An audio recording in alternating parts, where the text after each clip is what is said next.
चला, शिक्षक व्हायचं आहे सर, बऱ्याच दिवसापासून डीएड केलं, बीएड केलं, टीईटी सुद्धा पास आहे, सीटीईटी सुद्धा या ठिकाणी मी पास आहे, परंतु आता प्रतीक्षा लागलेली आहे ती म्हणजे शिक्षक होण्याची। तर या ठिकाणी मी तुम्हाला अतिशय महत्त्वपूर्ण मार्गदर्शन या व्हिडिओच्या माध्यमातून करणार आहे की नेमकं आता आपण टीईटी पास झालो, सीटीईटी पास झालो, पण याच्यानंतर काय असते, तर याच्यानंतर तुम्हाला द्यायची आहे ते म्हणजे शिक्षक अभियोग्यता व बुद्धिमापन चाचणीची जी परीक्षा असते ही टीएआयटी आपल्याला द्यायची आहे। आणि सर्वात पहिली गोष्ट लक्षात ठेवा की ही टीएआयटी 2025 हे घेणार कोण आहे, तर आयबीपीएस पॅटर्न नुसार होणार आहे। टीसीएस पॅटर्न वेगळा, आयबीपीएस पॅटर्न वेगळा, तुम्हाला आयबीपीएस पॅटर्न नुसार या ठिकाणी जायचं आहे। मी नेहमी सांगत असतो की परीक्षेचा पॅटर्न ज्याला कळला, ज्याला सिलेबस व्यवस्थित समजला, त्याचा रिझल्ट येत असतो। मग आपण बघितलेलं आहे की शिक्षक भरतीचे वारे चालू आहेत। आता परत सरकारने सांगितले की आम्ही 10,000 जवळपास शिक्षकांच्या भरती करूया, पवित्र पोर्टलच्या माध्यमातून भरती चालू आहे। पण ह्या शिक्षक बनण्याच्या ज्या काही पायऱ्या आहेत, चला आपण काय हरकत नाही, आपण डीएड केलेलं आहे, आपण बीएड केलेलं आहे, आपण टीईटी सुद्धा पास आहे, फर्स्ट पेपर पास आहे, सेकंड पेपर सुद्धा पास आहे, त्यानंतर सीटीईटी सुद्धा आम्ही दिली सर। पण आता आम्हाला पास व्हायचं, यासाठी बघा आपल्याकडे जबरदस्त अशी एक बॅच आहे, जी बॅच आपण गुरुदेव 1.0 नावाने या ठिकाणी सुरू केलेली आहे, जी 50% ऑफ तुम्हाला याची फीस मध्ये मिळणार आहे। याची फीस आहे फक्त 1999। महाराष्ट्रातील नामवंत टीम याच्यामध्ये आहेत। मी स्वतः सतीश शिंदे सर मराठी आणि मानसशास्त्र घेणार आहे, त्यानंतर अक्षय बाबर सर बुद्धिमत्ता, सुमित काकडे सर गणित घेणार आहे, देवा खोडे सर या ठिकाणी मराठी माझ्या सोबतच आहेत, ते शब्द संग्रह टोटल कव्हर करणार आहेत, इंग्लिशला आपले कबीर सर आहेत आणि सामान्य अध्ययनासाठी किरण आंबोरी सर आहेत। मग आता सर्वात पहिला आणि महत्त्वाचा मुद्दा आहे सर की या टीएआयटी 2025 साठी जी शिक्षक भरती आहेत, म्हणजे तुम्ही ज्यावेळेस टीएआयटी पास व्हाल त्यावेळेस तुम्हाला शिक्षक भरती पवित्र पोर्टलवरती नोंद करायची आहे। माझा आवाज तुमच्यापर्यंत पोहोचत असेल तर एकदा मला थंब दाखवा आणि सांगा की सर काही हरकत नाही। एकदम जबरदस्त पद्धतीने तुम्हाला मराठी विषयामध्ये आउट ऑफ मार्क्स कसे घ्यायचे मी तुम्हाला समजावून सांगणार आहे। कारण आपल्याला येणाऱ्या काळामध्ये तुम्ही मागचा रिझल्ट पाहिला असेल, अनेक विद्यार्थ्यांना या ठिकाणी कमी मार्क्स होते, काहींना जास्त मार्क्स आहे, ज्यांना जास्त मार्क होते ते पहिल्याच राऊंडमध्ये लागलेत, पहिल्या फेजमध्ये लागलेले आहेत। मग आपण सुद्धा लागलो पाहिजे। मग सगळ्यात पहिले काय हो सर पेपर पॅटर्न, पहिले एक गोष्ट लक्षात ठेवा की इथलं सिस्टम हे आयबीपीएस आहे, लक्षात ठेवायचं आहे। आणि आयबीपीएस काय करते, उपयोजन आणि आकलनावरती जास्त प्रश्न विचारते। थोडंसं हा पॅटर्न पहिले समजून घ्या। टीसीएस सारखं नाही, टीसीएस विचारतंय की भारताची राजधानी टिंबटिंब आहे तर आपण दिल्ली उत्तर देऊन मोकळं होऊ, किंवा भारत 1947 ला स्वतंत्र झाला हे आपण उत्तर सरळ सरळ लिहून मोकळं होऊ। पण आयबीपीएसचा पॅटर्न थोडा चेंज आहे, थोडासा वेगळा आहे। मग आयबीपीएस काय करते बाळांनो, बघा भावी शिक्षकांना आमच्या उपयोजन आणि आकलनावर प्रश्न विचारते, तर तुम्हाला 200 प्रश्नांची ही टीएआयटी असणार आहे। म्हणजे तुमचं टार्गेट या 200 प्रश्नातूनच आपल्याला ठरवायचं आहे आणि आपण जे सांगितलेलं आहे त्या पद्धतीने तुम्हाला जायचं आहे, जेणेकरून आयबीपीएस पॅटर्नची फॅकल्टी एक्सपर्ट आहे, पीडीएफ स्वरूपात नोट्स आहे, तुम्हाला व्हिडिओ किती वेळा बघता येतात, बेसिक टू ऍडव्हान्स गायडन्स आहे आणि डाऊट क्लिअरिंग सेशन तुमचं नियमित आणि लाईव्ह लेक्चर होणार आहे। मग आता आपलं टार्गेट जास्त असलं पाहिजे, यासाठी बघा तुम्हाला हे ऍप डाउनलोड करायचं, ऍक्सेसर्स अकॅडमी नावाचं। आता एक महत्त्वाचा मुद्दा एक लक्षात ठेवा की 200 प्रश्न आहेत आणि 200 गुण आहेत, लक्षात ठेवा 200 गुण, पण याला वेळ आहे 2 तासाचा। आणि ही जी एक्झाम होते ही ऑनलाईन होते, हे पहिले लक्षात ठेवायचं आहे तुम्हाला, म्हणजे कॉम्प्युटर बेस्ड टेस्ट या ठिकाणी तुमची होणार आहे। मग आता का हो सर, चला ठीक आहे काय हरकत नाही, पण नेमकं याच्यामध्ये काय आहे, कारण परीक्षेचं नाव काय आहे, परीक्षेचं नाव काय पहिले समजून घ्या, शिक्षक अभियोग्यता व बुद्धिमापन चाचणी। लक्षात ठेवा परीक्षेचं नाव काय आहे, शिक्षक पात्रता परीक्षा आहे का, नाही ती संपली, आता टीचर्स एलिजिबिलिटी टेस्ट वगैरे टीईटी वगैरे तिकडे संपली, इथं नाव आहे शिक्षक पात्र अभियोग्यता व बुद्धिमापन चाचणी। बर, मग याच्यामध्ये सरळ सरळ आहे अभियोग्यता आणि बुद्धिमत्ता म्हणजे बुद्धिमापन चाचणी, या 2च कंटेंटवर तुम्हाला प्रश्न येणार आहेत। जवळपास 120 प्रश्न म्हणजे 60% सिलेबस हा अभियोग्यतेचा असेल तुम्हाला, आणि बुद्धिमत्तेचा जर विचार केला तर तुम्हाला 40% म्हणजे 80 प्रश्न, म्हणजे सगळ्यात जास्त तुम्हाला रिझनिंग वर फोकस करायचा आहे, बुद्धिमत्तेवर फोकस करायचा आहे। बर, मग क्षमता अभियोग्यता क्षमतेमध्ये काय तपासले जाते, तुमची गणितीय क्षमता, लक्षात ठेवा इथं आयबीपीएस आहे, तर्क क्षमता, वेग व अचूकता, इंग्रजी भाषिक क्षमता आणि मराठी भाषिक क्षमता। इथं आपल्याला मराठीचा अभ्यास करायचा। मी आजच्या या व्हिडिओच्या माध्यमातून लेक्चरच्या माध्यमातून नेमकं मराठी काय येणार आहे याच्यावर मी तुम्हाला सांगणार आहे। अवकाशीय क्षमता आहे, काल, आवड आणि समायोजन आणि व्यक्तिमत्व। बघा जर इकडे जर बघितलं तर बुद्धिमत्तेमध्ये आकलन आहे, वर्गीकरण आहे, सांकेतिक भाषा, लयबद्ध मांडणी, समसंबंध आहे, कूट प्रश्न येतं, कर्मबद्ध श्रेणी आहे आणि तर्क व अनुमान आहेत. म्हणजे असे काही कंटेन आहेत बघा. आता एक महत्वाचा मुद्दा आहे की याच्यामध्ये जे IBPS पॅटर्न दिलेला आहे याच्यामध्ये आता ही अभियोग्यता व बुद्धिमत्ता याच्यामध्ये विषय कोणते आहेत तर बुद्धिमत्ता आहे तुम्हाला 80 ते 100 प्रश्न जवळजवळ येणार, गणित 30 ते 35च्या दरम्यान प्रश्न येणार, मराठी जर विचार केला आपली तर 15 ते 25च्या दरम्यान येणार प्रश्न, इंग्रजी 15 ते 25च्या दरम्यान, मानसशास्त्र 15 ते 25च्या दरम्यान आणि जीके चा जर विचार केला तर एक 10 ते 15च्या दरम्यान या ठिकाणी तुम्हाला प्रश्न विचारले जाऊ शकतात. मग हा प्रश्न असा आहे की सर नेमकं मराठीसाठी काय केलं पाहिजे आम्ही. चला ठीक आहे, आम्हाला मराठीतले मार्क्स मिळवायचे येतं कारण हातचे मार्क येतं. तुम्हाला माहिती आहे एका मार्कानं पोरांचे रिझल्ट राहिलेले येतं, 1 मार्क कमी पडला पोराचं यादीत नाव नाही. मग अशा वेळेस काय होऊ शकतं किंवा मुलाखत यादीमध्ये सुद्धा नाव नाही, मुलाखतीशिवाय पण नाव नाही. मग अशा वेळेस तुमचा अभ्यास परफेक्ट असला पाहिजे. आता मराठीचा जर विचार केला तर IBPS पॅटर्न काय करते तुम्हाला या पद्धतीचे प्रश्न विचारते. लक्षात ठेवा मी काय सांगेल ते. तुमची ज्ञानात्मक पातळीवरील प्रश्न असतात. तुमचं ज्ञान किती आहे, तुम्हाला नॉलेज किती आहे मराठीचं. इथं मराठी तुम्हाला सर्वांगीण विचारल्या जाईल, पण कशी मी तुम्हाला आधीच सांगितलं. आकलन आणि उपयोजन ह्या 2 गोष्टी लक्षात ठेवायच्या. IBPS चा भर कशावर असते बा की तुम्हाला काय काय आकलन झालं, तुमचं उपयोजन काय आहे, म्हणजे दैनंदिन जीवनामध्ये व्यावहारिक जीवनामध्ये तुम्ही त्याचा उपयोग करू शकता का.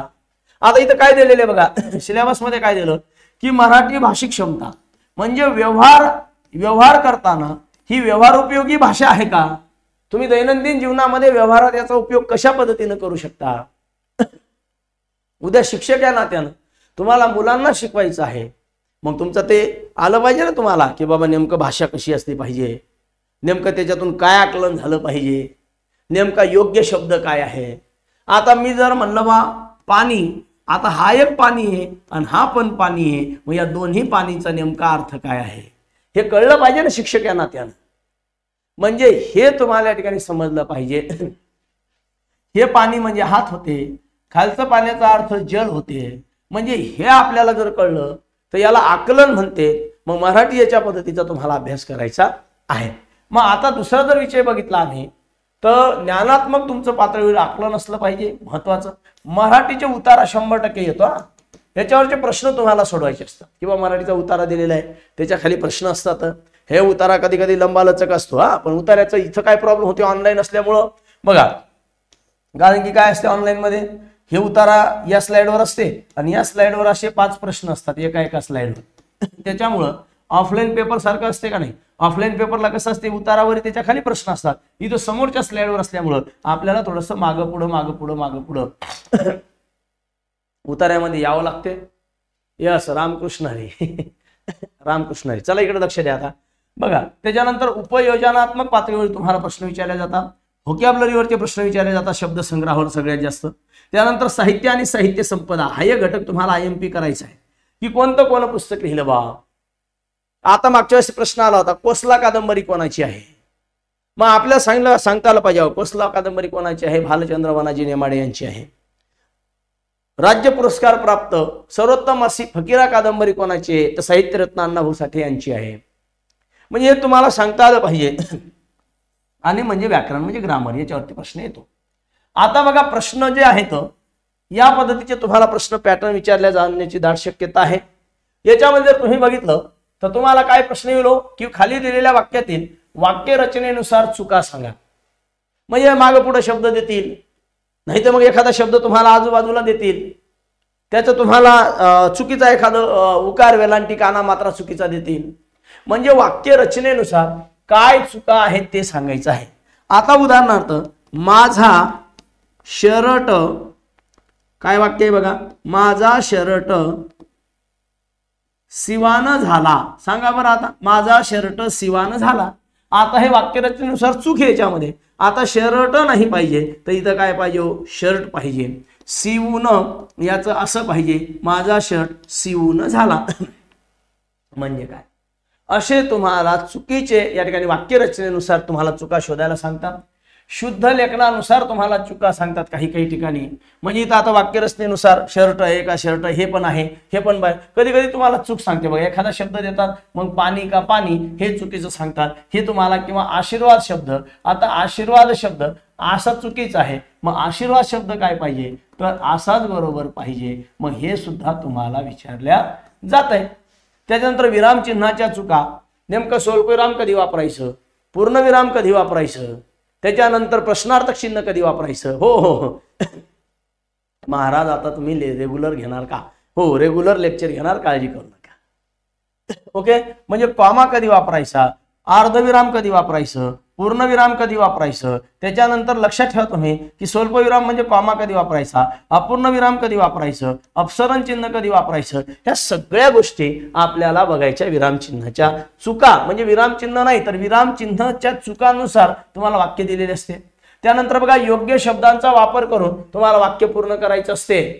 काही काही वेळेस तुम्हाला योग्य एक शब्द दिलेला असतो आणि तिथं तुम्हाला उदाहरणार्थ अशी रिकामी जागा दिलेली असेल आणि विचारलेलं असेल की योग्य शब्द टाका, योग्य शब्द टाका आणि वाक्य पूर्ण करा. याच्यावर आपण घेणार आहोत. आज फक्त आपण काय करणार आहोत, प्रश्न पॅटर्न कसा आहे तो बघणार आहोत. उद्यापासून आपण त्याच प्रकारचे प्रश्न घेणार आहोत. हो रोज लेक्चर घेईल मी, काळजी करू नका. आज फक्त काय करायचं हे लक्षात ठेवा. उद्या सेम याच्यावरती काय करणार आहोत आपण, अशा पद्धतीचे प्रश्न सुद्धा घेणार आहोत. म्हणजे उद्या प्रश्न पण राहतील, तुम्ही माझ्यासोबत उत्तर सुद्धा द्याल. मग आता बघायचं आहे तुम्ही की सुसंगत वाक्याचा परिच्छेद तयार करा. म्हणजे तुम्हाला एक 4 ते 5 वाक्य दिलेले असतात आणि या वाक्याचा एक सुंदर असा परिच्छेद, एक पॅराग्राफ आपल्याला तयार करायचा असतो. एवढं मात्र तुम्हाला लक्षात ठेवायचं आहे. म्हणजे तुमच्या भाषेमध्ये तुम्हाला इकडं तिकडं कुणीकडे वाक्य देतील त्याचं योग्य पद्धतीनं तुम्हाला नियोजन करून मांडणी करून तुम्हाला वाक्य तयार करायचं आहे. याच्यावरही आपण प्रश्न घेणार आहोत. आता वेगवेगळ्या वाक्याच्या भागातील चुकीचा भाग ओळखणे, आपण ज्याला एरर म्हणतो बघा आपल्या इंग्रजीच्या भाषेमध्ये. असं वाक्य देतात, त्या वाक्याचे असे 4-5 भाग पाडतात आणि विचारतात चुकीचा पार्ट कोणता आहे याच्यातला. मग हा पहिला चुकीचा आहे, दुसरा, तिसरा, चौथा का 5वा. मग हे सुद्धा आपल्याला ओळखायचं आहे. ही सगळी माहिती आपल्याला घ्यायची आहे. मी तुम्हाला वारंवार सांगायला लागलो की तुम्ही टेन्शन घेऊ नका. मला फक्त माझ्या मागे थोडंसं मी बिझी होतो त्यामुळे मला तुमचं लेक्चर घेता आलं नाही. पण आता काळजी करू नका, आता कंटिन्यू आपण या लेक्चरला आपण सुरुवात करणार आहोत. त्याच्यानंतर बघा सर्वोत्कृष्ट विकल्प निवडून वाक्य पूर्ण करायचं. तुम्हाला असं वाक्य देतात आणि त्या वाक्यामध्ये पुन्हा इतर रिकामी जागा सोडून सगळ्यात महत्वाचा शब्द कोणता आहे तिचा, IBPSचा सगळ्यात आवडता पॅटर्न हा. सगळ्यात जास्त IBPS जर तुम्ही पाहिलं असेल बँकिंग क्षेत्र असेल तर बँकिंग क्षेत्रामध्ये इंग्रजी सगळ्यात जास्त याच्यावरच भर देते. काय रिकामी जागा देते तिथे एखादा शब्द तुम्हाला टाकायचा असतो. त्या 4 ते 5 शब्दापैकी परफेक्टली शब्द आला पाहिजे. मग हे तसं तुम्हाला विचारलं जाऊ शकतं. आणि दिलेली वाक्य योग्य कर्मानं लावायची असतात. 4-5 वाक्य देतात. मग पहिली घटना कोणती, दुसरी कोणती, तिसरी कोणती, चौथी कोणती, 5वी कोणती. ओके, याला आपल्या भाषेमध्ये पॅराजंबल आहे का नाही, सोप्या भाषेमध्ये. ठीक आहे, उद्यापासून ऍड येणार नाही मधामधात. येस, आज ते मॉनिटायझेशन ऑन आहे, उद्यापासून ऍड मधामधात येणार नाही. चला मग आता दुसरं बघा. आता काय करायचं, म्हणी व वाक्प्रचार, शब्द संग्रह सगळ्यात महत्वाचे. याच्यावर सगळ्यात जास्त तुम्हाला प्रश्न येणार आहेत की शब्द संग्रह. मग आता शब्द संग्रहामध्ये काय असते, तुम्हाला भाषेला सजवण्याचं काम ओके कोण करते हो, बघा जे भाषेला सजवते आणि भाषेला सजवण्यासाठी ज्याची गरज आहे त्याला काय म्हणतो आपण, व्याकरण.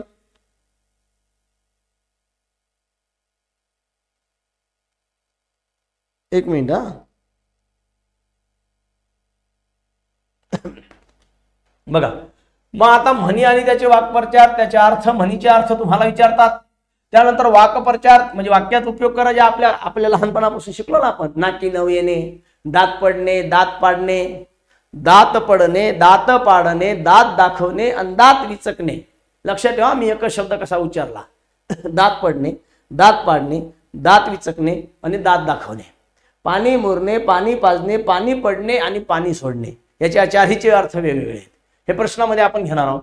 समानार्थी शब्द किंवा पर्यायवाची शब्द सुचवा, हे तुम्हाला येते. जसं की वन, अरण्य. ओके, विरुद्धार्थी शब्द सांगा, याच्यावर प्रश्न येतो. अलंकारिक शब्द असतात जसं की नौकोड नारायण ते, किंवा आपण काय म्हणतो त्याला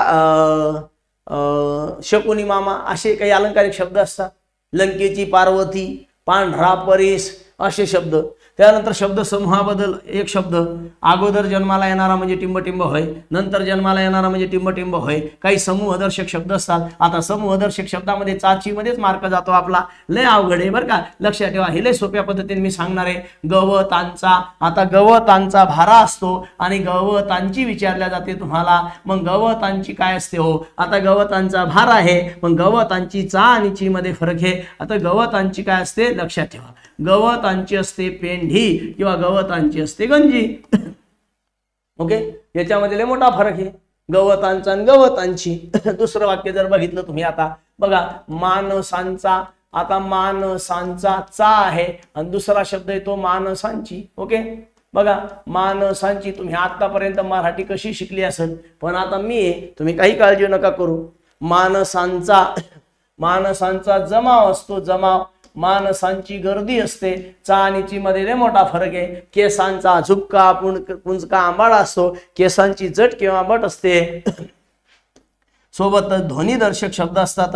आता ध्वनी शब्ददर्शक शब्द म्हणजे काय, कुत्र्याच्या ओरडण्याला काय म्हणतात, म्हशीच्या याला काय म्हणतात, सिंहाची काय असते गर्जना, वाघाची काय असते डरकाळी. ओके, हे सगळं आपल्याला बघायचं आहे. बेडकाची काय असते डराव, डराव असते. एका शब्दाचे भिन्न अर्थ, आता एका शब्दाचे भिन्न अर्थ म्हणजे काय हो, याला मराठीच्या भाषेमध्ये ध्वन्यार्थ म्हणतात. ध्वन्यार्थ म्हणजे वेगवेगळे अर्थ. आता अंक, अंक या शब्दाचे दोन अर्थ येतात. एक अंक म्हणजे आकडा आणि एक अंक म्हणजे मांडी. ओके, बघा बरं, दोन अर्थ येतात. एक अंक म्हणजे आकडा आहे आणि एक अंक म्हणजे मांडी आहे. जसं की मान, मान म्हणजे शरीराचा अवयव आणि मान म्हणजे एखाद्याचा स्वाभिमान, त्याचा अपमान आपण म्हणतो ना तसं. ओके, चला पुढं. काही भाग व्याकरणाचा येतो तुम्हाला.